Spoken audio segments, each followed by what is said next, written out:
জামাত ইসলাম একটি গঠনতান্ত্রিক রাজনীতি করে এবং বাংলাদেশ জামাত ইসলামের সহকারী সেক্রেটারি জেনারেল এটিএম আজহার উদ্দিনকে এখনও ছাড়িয়ে দেওয়া হয় নাই। তো এটা নিয়ে আমি আজকে একটু শর্ট তৈরি করতে যাচ্ছি, কারণ এটা নিয়ে কথা বলা উচিত। বাংলাদেশ জামাত ইসলামীর যে নেতাকর্মী বা যেভাবে তারা নিয়মতান্ত্রিক রাজনীতি করে থাকেন, সেই জায়গায় এটিএম আজহার উদ্দিনকে মুক্তি না দেওয়া জামাতের সেক্রেটারি জেনারেল অধ্যাপক মিয়া গোলাম পরোয়ার সাবেক এমপি তিনি বলেছেন খুব হতাশ। আসলে হতাশ হওয়ার কারণ জামাত ইসলামকে ব্যবহার করেছে এবং তাদেরকে সুযোগ কাজে লাগিয়ে যাদের নেতাকর্মীরা আন্দোলন, বিশেষ করে জুলাই আগস্টের আন্দোলনের সময় ওতপ্রোতভাবে জড়িত ছিল, এবং সেই জামাত ইসলামকে যেভাবে আপনার কোণ ঠাসা করে রাখা হচ্ছে, তাদের প্রতীক এখনও দেওয়া হয় নাই, দলের নিবন্ধন দেওয়া হয় নাই, এমনকি এটিএম আজহার উদ্দিনের মুক্তির ব্যাপারে জামাত ইসলামের সাথে তালবাহানা চলছে। জামাত ইসলামের ওপরে যেভাবে অবিচার বা অত্যাচার গত 16 বছরও হয়েছে, সেই জায়গায় জামাত ইসলামের সাথে এই সরকার, বিশেষ করে ইউনূস সরকার, ডক্টর মোহাম্মদ ইউনূসের এই সরকারের কারা কোন কারণে তাদেরকে এই কাজটি করতে দেওয়া হচ্ছে না, সেটা জানার প্রয়োজন আছে।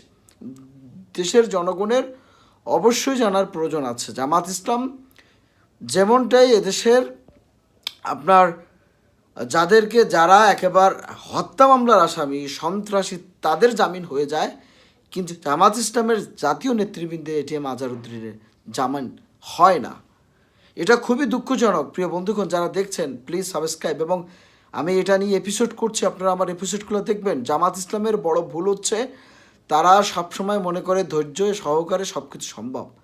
এত আইনের প্রতি শ্রদ্ধা অবশ্যই সবার আছে, কিন্তু আইনের প্রতি শ্রদ্ধা যদি হয়, হত্যা মামলা আসামি 10 বছর আজীবন হত্যা মামলা আসামি এবং অন্যান্য রাজনৈতিক দলের সকল নেতৃবৃন্দ, তাদের ওয়ার্ড পর্যায় থেকে শুরু করে জাতীয় নেতৃবৃন্দ, তাদেরকে ছেড়ে দেওয়া হয়েছে, কিন্তু জামাত ইসলামের এটিএম আজহার উদ্দিনকে ছাড়িয়ে দেওয়া হয় নাই। জামাত ইসলামের নেতৃত্ববৃন্দদেরকে কেন ছেড়ে দেয় নাই, তার জন্য সরকারের বিরুদ্ধে মূলত জামাতের আমির বা জামাতের কেন্দ্রীয় নেতার অগাধ বিশ্বাস। এবং আজকে যে ঘটনাটি ঘটেছে 6 এপ্রিল, অর্থাৎ 6 মেতে বলা হয়েছে, ঘোষণা করা হয়েছে সেখানে বড় বেঞ্চ বসবে, সেখানে প্রধান বিচারপতি দেশের বাইরে চলে যাবে। এই যে ঘটনাগুলি জামাত ইসলামের স্থানীয় বা যারা লোকাল পর্যায়ে যারা কর্মী সমর্থক, তাদের মধ্যে হতাশা কাজ করছে।